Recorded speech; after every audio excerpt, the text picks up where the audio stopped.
Dahulu kala, ketika Rasa yang sedang berak di WC umum, sosok jurik betina muncul dan nakut-nakutin. Dongkol karena mau menikmatnya diganggu, dia langsung teriak dan jadi super saya. Lalu jurik yang tadi jadi bolong punggungnya dikenal sebagai sundel bolong.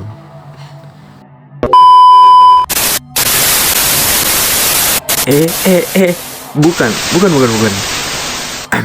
Mari kita serius.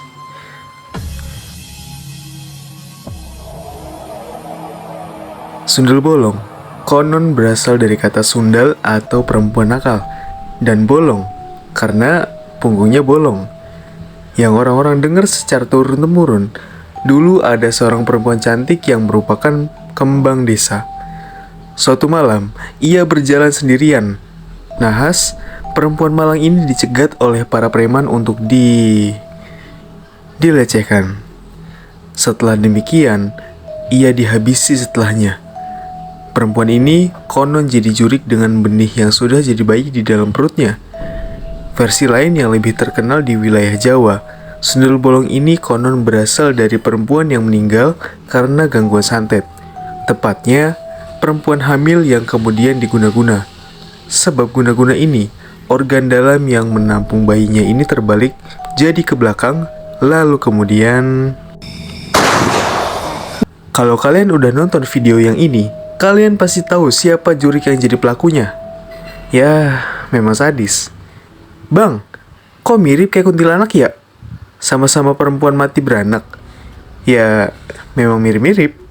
Bedanya, yang ini bolong gara-gara di Kamehameha. Versi ketiga, mirip seperti versi cerita pertama. Bedanya, konon si sundel bolong ini melahirkan anaknya di dalam kubur dengan posisi punggung yang sudah bolong. Kalau kalian lebih percaya versi yang mana? Memendam dendam dan amarah tak terlampiaskan, sosok perempuan dengan punggung bolong ini mulai bergentayangan meneror orang-orang terdekat dari lokasi ia kehilangan nyawa. Bisa jadi menampakkan diri karena ingin memberitahu soal dirinya yang belum tenang, atau ya emang iseng pengen nakut-nakutin aja. Cerita di era 80-an 90-an, konon sosok ini sering berjalan sendirian di malam hari. Ia sengaja memancing para lelaki hidung belang, lalu kemudian meneror mereka yang berotak cabul. Makanya, buat kalian wahai kaum jantan, jangan demen utamakan batang. Salah-salah kalian jadi korban keganasan tindakan kalian sendiri. Kisah viral sundel bolong. Nah, pada tahun 2005 silam, tepatnya di sebuah desa di Jawa Tengah, letaknya di pinggiran desa Semarang. Saat itu, warga sekitar sering diteror oleh sosok sundel bolong. Mula-mula, yang diteror hanya orang-orang seperti pedagang keliling, warga yang lewat di jam malam, dan warga yang lagi gabut ngudut di pos ronda. Tapi, lambat laun, teror ini jadi semakin meresahkan. Sebut saja Mbak N, seorang perempuan beranak satu. Malam itu, Mbak N ini sedang berada di kamar bersama anaknya yang masih kecil. Tiba-tiba, jendela kamarnya seperti dilempari kerikil oleh seseorang dari luar. Tak berselang lama, pintu rumahnya diketuk dari luar. Mbak N ini sontak langsung lari ke pintu dan membukanya. Tapi, tak ada siapa-siapa di sana. Saat ia berjalan kembali ke kamarnya, ia mencium aroma busuk dan anyir seperti bangkai tikus.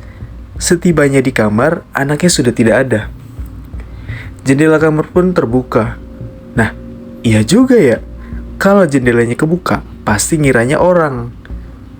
Setelah itu, Mbak N yang panik langsung meminta pertolongan warga sekitar. Dan rupanya, Mbak N ini adalah emak-emak ketiga yang sudah membuat laporan begini. Usut punya usut, penampakan sundel bolong ini terjadi 2 bulan sejak ditemukannya jenazah perempuan berusia 27-30 tahunan. Sang tetua desa, yang mari sebut saja Mbah Kamto, akhirnya melakukan ritual guna membuat si arwah atau mungkin jin korin ini tenang. Alhasil, setelah selesainya ritual, hanya ada satu bayi yang kembali.